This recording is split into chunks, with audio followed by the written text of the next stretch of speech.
Jesus! Oh. You can't, oh God, you can't sneak up on me like that. Oh. Oh. Well, now that you're here, just go grab something out of the fridge and let's get to work. Oh.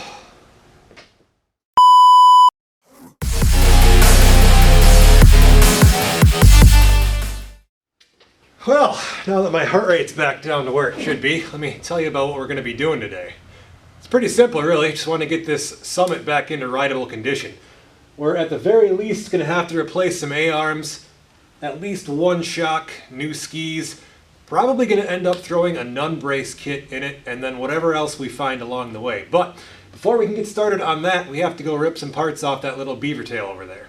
Well, before we start ripping this thing apart, let's take a quick tour around the outside of it. Well, right off the bat, we can tell it's an 03 because of the beaver tail. The seat looks like it's in pretty good shape. No major rips or tears, or any rips or tears that I can find on it. It's obviously beaver tail seat with the taillight molded into it, which is kind of less desirable in my opinion, but I think we'll still make use of that somehow. And this is an MX-ZX package, so it does have the running board braces. I think we're going to probably try and pop those off of there and use those on the Summit that we're going to be working on here in a second. Despite the graphics peeling off, all the side plastics are actually in pretty damn good shape, so I think we'll just finish peeling those stickers off, polish these up real good, and probably reuse those on the Summit as well. Got decent first gen dual carbide plastic skis on here, decent A-arms, got the good HPG piggyback shocks, so we'll probably reuse all of this. Does look like we'll have to do A-arm bushings, but I suspected that and already have those on order. And up front here, the hood is not in the best of shape. It does have one little crack in here that was hidden when I first picked this thing up because they had plastadipped the whole hood to match the black everywhere else on the sled. So that made that a little bit harder to see, but I think this is still usable. Probably not going to use it on the Summit that we're going to be working on though. I think I'm going to save that for the backcountry rig that we're going to build out of that 151. And by all the plus 10 horsepower stickers here, you can see it was definitely trail ridden responsibly and never beat up. Ooh, we even got a few more over here. What is that, 10, 20, 30 more horsepower? She's a real race machine. And coming around the side here, taking a look at the dash. Oh, look at that. You even got a Fox sticker on the inside there, so you can stare at that while you're driving down the trail and remind yourself of just how cool you are. And the dash and gauges do appear to be in pretty good shape. These hand guards have some sort of plastic dip on the outside as well, but I think that can be scraped off and we can probably save those.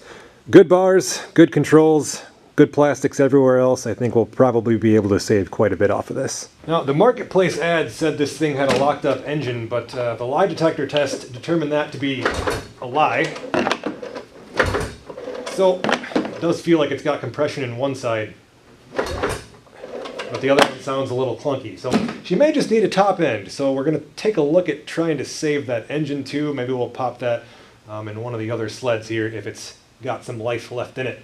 I'm sure it's going to need a top end at least. We'll have to wait until we get into it to see what else it might need. But that'll be a different video. So let's go ahead and get this thing up in the air and start ripping and tearing.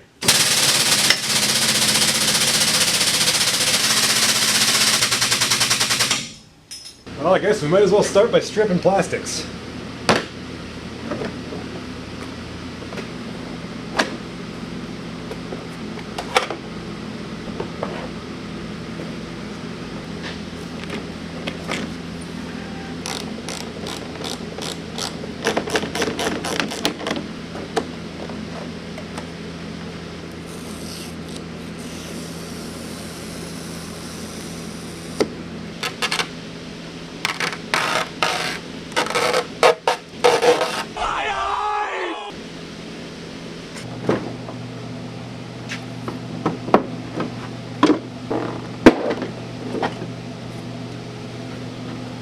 $50 right here,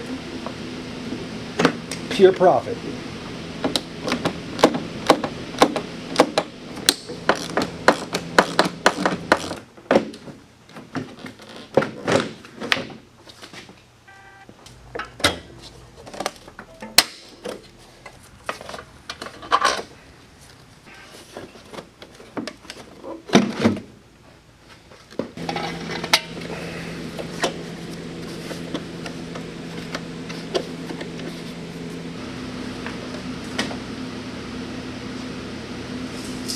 Alright guys, before I get much further here, I want to maybe just try and scope this engine and see which cylinder is bad, or if both are, or just what exactly was going on in there. Huh. Well, there you go. I bet it's this one.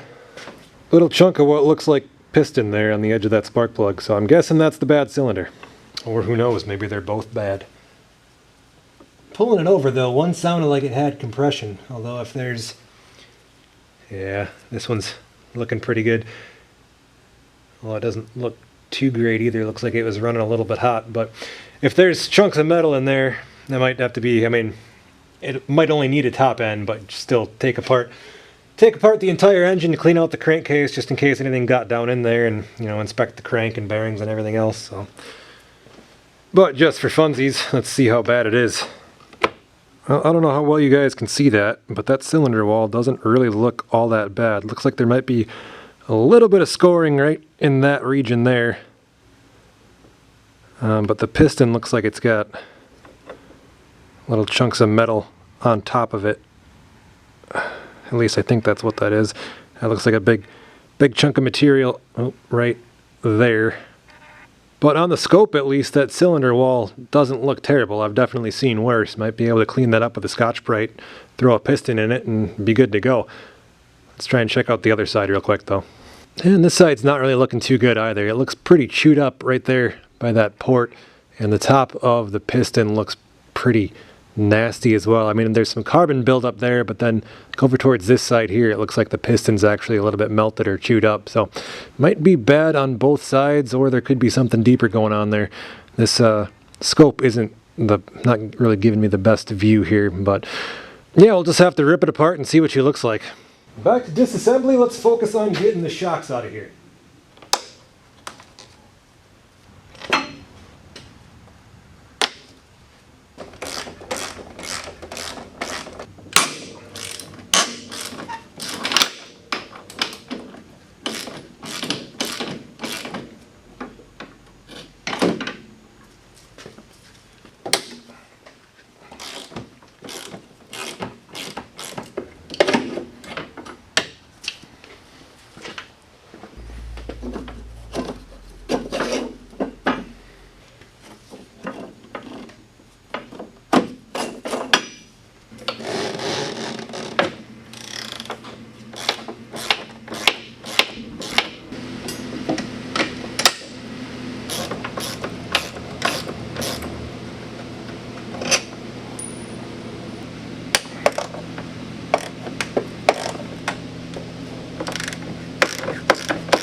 Well, truth be told, I think that's all we're going to need to strip off of here to get that summit going again, but since this is already up on the lift, I'm just going to strip it completely, and then we'll go through all the parts. I'll store what I want to keep and then get listed for sale, whatever we don't need. And here we are, just about down to a bare chassis. Just have to drop the skid, the drivers, and pull the track out of there yet. So let's just finish that up, get that done, and then we'll start working on the summit. There she goes.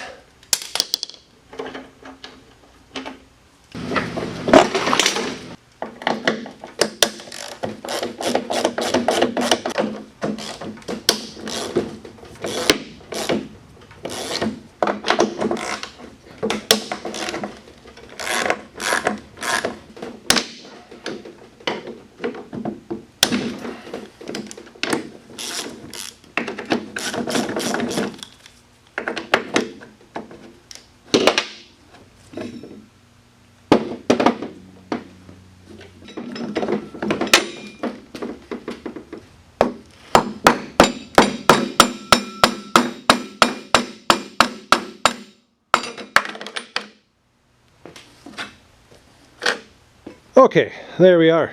With the exception of the running board braces there that I want to grab and a couple of steering linkages, she is completely stripped, but those things can be had at a later date. Got our pile of parts here laid out on the floor so I can sift through that and decide what I want to do with all of it. And I suppose before I go toss this thing in the weeds, I should probably grab those last few belt snacks out of there. Not even enough weight left on it to make the lift go down. Since we've got it out and it's a little bit more accessible now, let's throw the bore scope in through the Y-pipe on this engine out of the beaver tail and see if we can tell which side it is that's bad. I know earlier we were thinking it was the PTO side, but I think, like I said, from what I could see from the top, it's going to be the mag side that was bad, and even though that plug had metal on it, I think the two of them probably just got swapped at some point. Alright, we're going to go in through the exhaust pipe here, and this is on the mag side of the engine. And you can already see, yeah, look at the top of that piston. She's melted pretty good. See if I can bring it up into view a little bit better here. Well, let's try the other way. It's gonna let me rotate the other way. There we go. Oh yeah. Yep.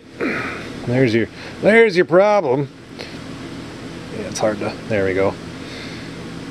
So, should just be a top end on this guy. Looks like, yeah, we got aluminum from the piston melting down, got into the ringland there, and is keeping the ring from expanding and sealing and making compression. So that's why our engine doesn't work. But should be a pretty easy fix, or relatively straightforward at least. Like I said earlier in the video, we'll probably still rip the whole thing down, just inspect everything, make sure there aren't any chunks of metal that got down into the crank bearings, or down in that area at least. But other than that, should just be able to slap a piston in it, and I think we'll probably end up throwing this one into this little 2007 MXZ that we got sitting over here, because that one needs an engine as well.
Well, another week has come to pass, the 9 to 5 is over, and I can finally get back to doing the things that bring me joy. Disassembly here is going to be largely the same as what you guys just saw, so we'll speed this up a little bit, get this thing ripped down, and look at what we're going to have to do to straighten out the chassis and install that nun brace.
So I'm sure many of you already know this, but for those of you that don't, the reason that there's antifreeze pouring out of these carburetors right now is because they're heated carbs. That's what this hose and valve coming off the top of the engine block are for. Circulates hot coolant through the carbs there just to, well, heat them, to keep them from freezing up in cold temps or cold and wet temps. I don't know about you guys, but I've not really come up with a great way to catch fluids out of these things as you're taking them apart. At least the antifreeze. The rest of it's pretty easy. Fuel coming out of the gas tank, that's easy to catch with a vice grip, or prevent spilling with a vice grip. Same thing with the oil, but coolant, I don't know, when I start popping hose clamps, it goes wherever it wants, and I think, in my opinion, the best way to handle that is to just figure out where it's going to drip from and start dropping pans under there to catch as much of it as you can. And for the rest of it, oil dry or kitty litter is your best friend.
So as you can probably tell, we ended up tearing this thing down a lot further than I thought we were going to have to, but in the end you got to do what you got to do and you got to do it right. That's a lesson that I've learned numerous times the hard way. So now that we're down to just about a bare chassis, let's take a closer look and assess the damage. Alright, we'll start with a broad overview here. We're looking right down the tunnel now from the front. The driver's left side, our right side, is twisted up and pushed back. If you look right along this line here, hopefully you can kind of see that. It is a little bit worse than I thought it was going to be, but it's definitely still fixable. So right up here at the front, this piece of aluminum right here should be nice and straight all the way across the front, but she's got a real nice kink in it right here, and it's pushed back. So what I think we'll end up doing is taking this piece completely off and just straightening it out, hammering this flat again, and then adding some sort of structural support in there. And it might be kind of hard for you guys to see this, but we're looking right down at the belly pan right now, and the middle of it here is popped up, and there's actually a tear in the bottom of it right there. Right underneath that is the bracket that the lower A-arm mounts to. I'll show you that in a second. And then this part of the cradle that the engine plate bolts to is also kind of folded up here. This should be nice and straight. None of these kinks should be in there at all. And there's a better view of that fold on the outside here looking in, and that's pretty worn down right there. You can see that's probably from the primary rubbing on that as it got pushed out. I did check out the back of the primary. There's no real damage there. Obviously aluminum's a soft metal, so I'm not too worried about that. But I think we will have to probably get rid of these rivets, take this sheet of steel out, and then straighten everything back out, and then fasten that back in there. I don't know if I'm going to keep that piece of steel or trying to rob the one off of the beaver tail. Might be better off doing that and just straightening out the aluminum as best as I can here, and then going with a fresh engine mount. That should all be the same anyway. And then that is where the rear lower A-arm mounts. Again, this should be nice and square right here. You can see it's kind of folded in there and pushed down out right here. This nut back here is supposed to be captive. It's supposed to just kind of fit in between these rails, but there's actually enough space in there for it to rotate, so that was a bit of a bitch trying to get that bolt out. But again, we should be able to straighten that right back out and reinforce it. And here's a view of that same lower A-arm mount from the bottom. Looking up again, here's the belly pan. We're nice and popped up, pushed in there, and you can see we actually tore this section of the belly pan right there. So we'll have to straighten that back out and probably weld it, I think. I don't really see a different way around repairing that other than welding it. Well, like I said, overall here, the general theme is that this whole left side of the chassis slash belly pan is twisted up and pushed back. But it is only aluminum. It's not the end of the world. A lot of people would look at this and go, just toss it, it's junk. But it's not. It's fixable. So we're going to fix it. Here's a quick preview of the brace kit that we're going to be installing. You can order this off eBay. It's like 150, 160 bucks. It's the J. Favell nun brace kit. I believe he used to be based in Canada, but now I think it's in North Dakota. But anyway, comes with all the pre-bent, pre-cut, holes pre-drilled, all the pieces that you need to properly brace a first-gen Rev chassis. And comes with all the hardware and instructions and everything. Like I said, all for $160, which I think is, you know, a pretty good deal. I've never installed one of these before. I mean, hell, I've never worked on a first-gen Rev before this video, but it seems pretty straightforward. I don't think it's going to give me any problems. And in the end, it's supposed to take the chassis that was more or less problematic from the factory and make it bulletproof. So I'm looking forward to installing this. But before we can install that brace kit, we have to go back and make all the repairs that we just talked about. And if you've watched the channel for any length of time, you'll know that I don't have a way to weld aluminum. Aluminum. I don't have a way to weld aluminum. I don't have a welder that can weld this. But that's about to change. I think we're finally going to drop the hammer on a new welder. I love my little Hobart. It's served me well, but with all the new multi-process rigs out there, I think it's time we get something new. So I did just place the order for that this morning, along with what I'm going to use as a ventilation system in here. It's high time I get one of those as well. Breathing in fumes, it's not good for you. So in the meantime, I'm going to continue working on getting this thing all cleaned up, and then once our new tools arrive, we can continue pushing forward with the repairs. So this will be an ongoing series over the next couple of months. Probably going to take me, I would say, at least 2 months to get this done and done properly. So I will do my best to get a video out every week, might be every 2 weeks, but just watch for them. They'll be coming. All right, guys, until next time, thank you very much for watching. I greatly appreciate it. And hey, you know, I know it didn't snow a lot this year, but stop panic putting your sleds up for sale. If you keep putting them up for sale so cheap, I'm going to run out of space to put them. So just hang on to them. There's another winter coming around. It's going to snow.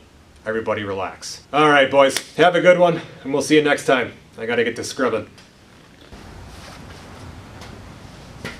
God damn, this thing is dirty.